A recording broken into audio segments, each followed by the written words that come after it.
Hello everyone! Welcome to English Storybook YouTube channel.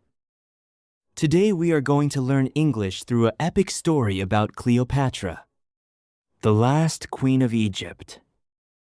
Learn, enjoy, and stay with us for upcoming beautiful stories. For the best practices, you are kindly requested to imitate the sentences after me. Let's start the story.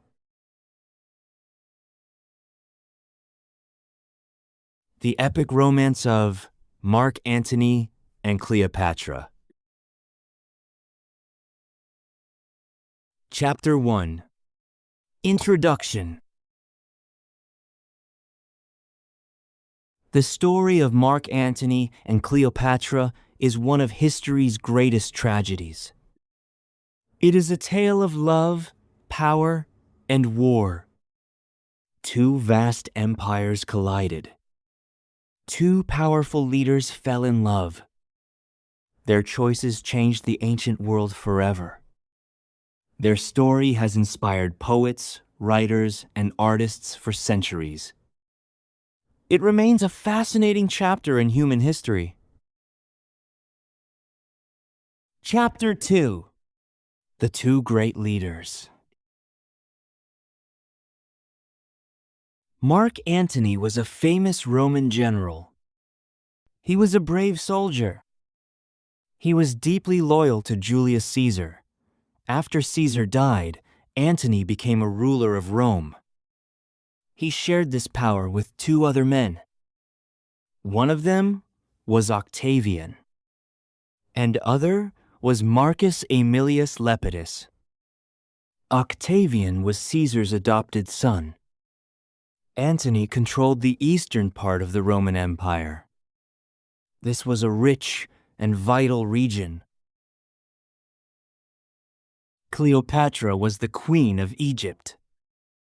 She belonged to the Ptolemaic dynasty. She was incredibly intelligent. She spoke many languages. She was a skilled politician. She wanted to protect her kingdom. Egypt was very wealthy. Rome wanted that wealth. Cleopatra had previously loved Julius Caesar. She even had a son with him. After Caesar died, she needed a new powerful ally.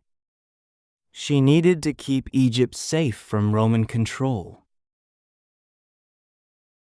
Chapter 3. The famous first meeting. In 41 BC, Antony summoned Cleopatra. He was in the city of Tarsus. This is in modern-day Turkey. Antony wanted to test her loyalty.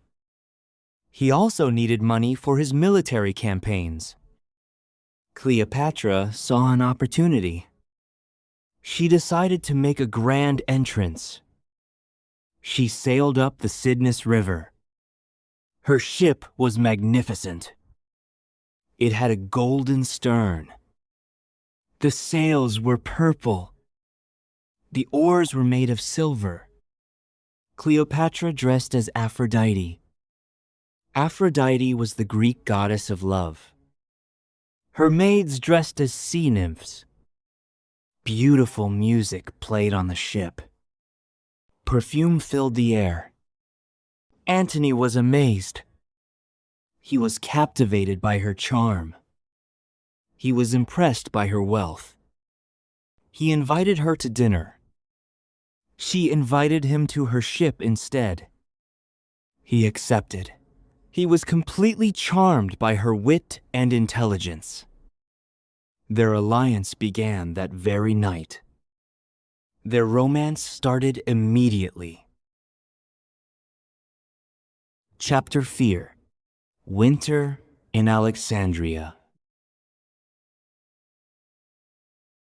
Antony followed Cleopatra back to Egypt.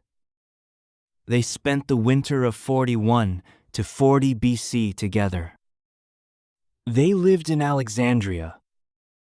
Alexandria was a grand and beautiful city. They formed a secret society. They called it the inimitable livers. They spent their time feasting. They drank wine and played games. They wandered the streets of Alexandria in disguise. They played pranks on the local citizens. They enjoyed life to the fullest. Antony ignored his duties in Rome. He ignored his military responsibilities. He only cared about Cleopatra. They formed a deep bond. It was a mix of political alliance and genuine passion. Chapter 5. Duty calls Antony back. Their happy winter eventually ended. Bad news came from Rome. Antony's wife Fulvia had started a rebellion. She fought against Octavian. She lost and suddenly died. Furthermore, enemy armies were attacking Roman lands in the east. Antony had to leave Egypt. He had to return to reality. He sailed back to the Roman Empire. He met with Octavian. They made a new peace agreement. To seal the deal, Antony married Octavia. Octavia was Octavian's sister. She was a good and loyal Roman woman. This marriage was purely political. It kept the peace in Rome. Meanwhile, Cleopatra was left alone in Egypt. She was pregnant. She gave birth to twins. They were a boy and a girl. She named them Alexander Helios and Cleopatra Selene. She ruled Egypt by herself. She waited for Antony's return. Years passed. Chapter 6. The Great Reunion. 3 years went by. Antony was governing the eastern provinces. He realized he needed Cleopatra. He needed her wealth to fight his wars. He also missed her deeply. In 37 BC, he sent for her. They met in Antioch. Their passion returned instantly. Antony acknowledged his twin children. He gave Cleopatra large pieces of land. He gave her territories in the Middle East. This made Egypt even stronger. It also made Rome very angry. Romans did not like Cleopatra. They thought she was a dangerous foreign queen. They believed she was enchanting their great general. Antony left his Roman wife, Octavia. He sent her away. This was a massive insult to Octavian. The peace between the two men began to crumble. Antony and Cleopatra lived together as husband and wife. They had another son. They named him Ptolemy Philadelphus. Chapter 7. The Donations of Alexandria. In 34 BC, Antony won a military victory in Armenia. He celebrated in Alexandria. This was highly unusual. Roman generals were supposed to celebrate in Rome. This event is known as the Donations of Alexandria. It was a grand public ceremony. Antony and Cleopatra sat on golden thrones. Antony declared Cleopatra the Queen of Kings. He gave royal titles to all her children. He gave them large kingdoms to rule. Some of these lands belonged to Rome. Rome was outraged. The Roman Senate felt betrayed. Octavian used this anger. He started a massive propaganda campaign. He told the Roman people that Antony had lost his mind. He said Antony was a slave to an Egyptian witch. He claimed Antony wanted to move the capital of the empire to Alexandria. Chapter 8. The War of Words and Fleets. The relationship between Antony and Octavian broke down completely. Octavian illegally read Antony's will to the Roman Senate. The will stated that Antony wanted to be buried in Egypt. This proved his disloyalty to Rome. The Senate stripped Antony of his power. Octavian was smart.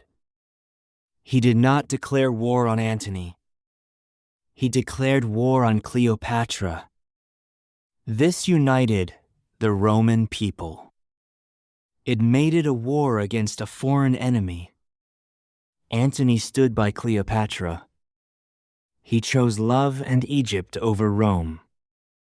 Both sides gathered massive armies. They built huge fleets of ships. The ancient world held its breath. The final showdown was inevitable. It would decide the fate of the Mediterranean world. Chapter 9. The Battle of Actium.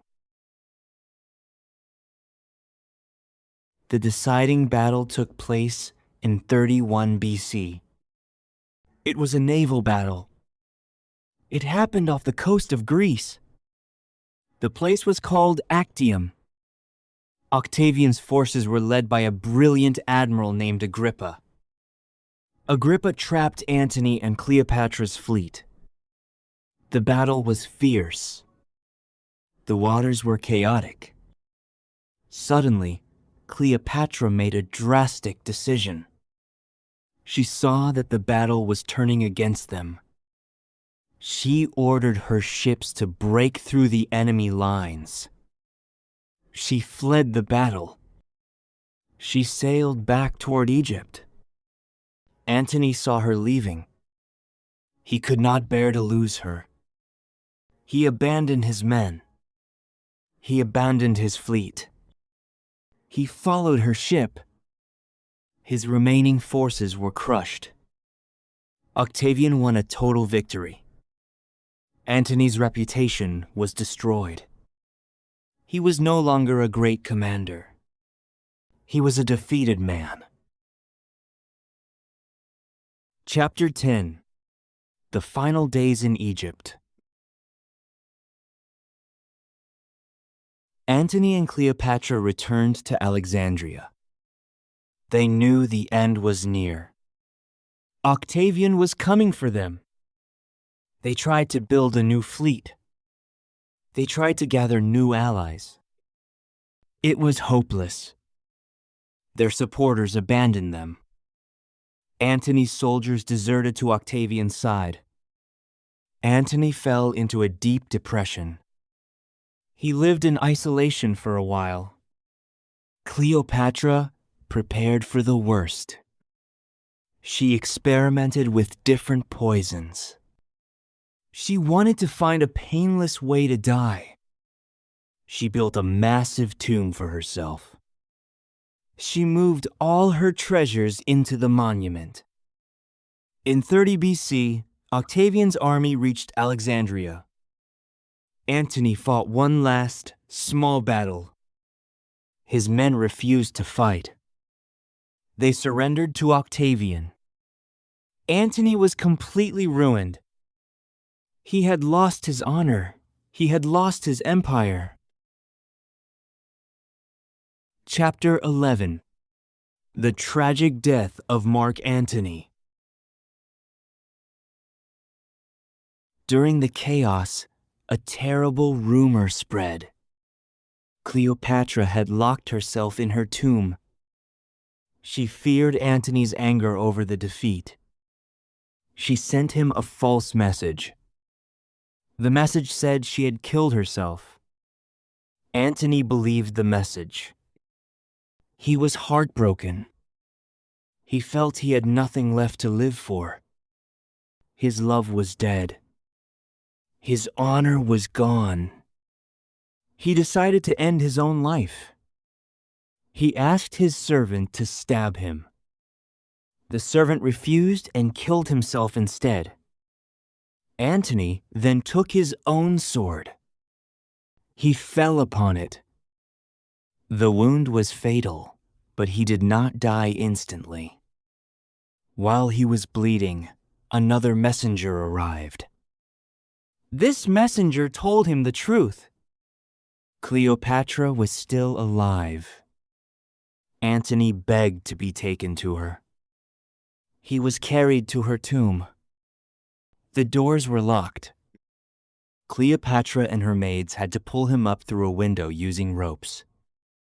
It was a painful and desperate scene. Antony was dying.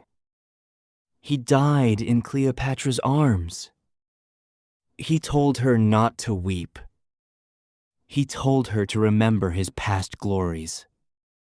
He took his final breath. Chapter Dosa. Cleopatra's final choice. Cleopatra was devastated. She buried Antony with royal honors. Then she faced Octavian. Octavian had taken control of the city. He kept Cleopatra as a prisoner in her own palace. Octavian was cold and calculating. He planned to take Cleopatra back to Rome. He wanted to parade her through the streets. He wanted to show her off as his ultimate prize. Cleopatra knew this. She refused to be humiliated. She refused to let Rome mock her. She was a proud queen. She decided to control her own destiny. She asked Octavian for permission to visit Antony's tomb one last time. She offered prayers to him. She then returned to her rooms. She had a final meal. She wrote a letter to Octavian. In the letter, she asked to be buried next to Antony. She then dismissed her servants. She kept only 2 loyal maids with her. Legend says a farmer brought her a basket of figs. Hidden inside the figs was a deadly snake. It was an asp. The asp is a symbol of divine royalty in Egypt. Cleopatra let the snake bite her. The venom worked quickly. When Octavian's guards broke into the room, it was too late. Cleopatra was dead. She looked beautiful and peaceful. Her 2 maids lay dying beside her. She had escaped Octavian's grasp forever. Chapter 13. The Legacy of Their Love. Octavian honored her final wish. He buried Cleopatra beside Mark Antony. They rested together for eternity. Their deaths marked the end of an era. The Ptolemaic dynasty was over. Egypt became a simple province of the Roman Empire. Octavian became the sole ruler of the Roman world. He later changed his name to Augustus.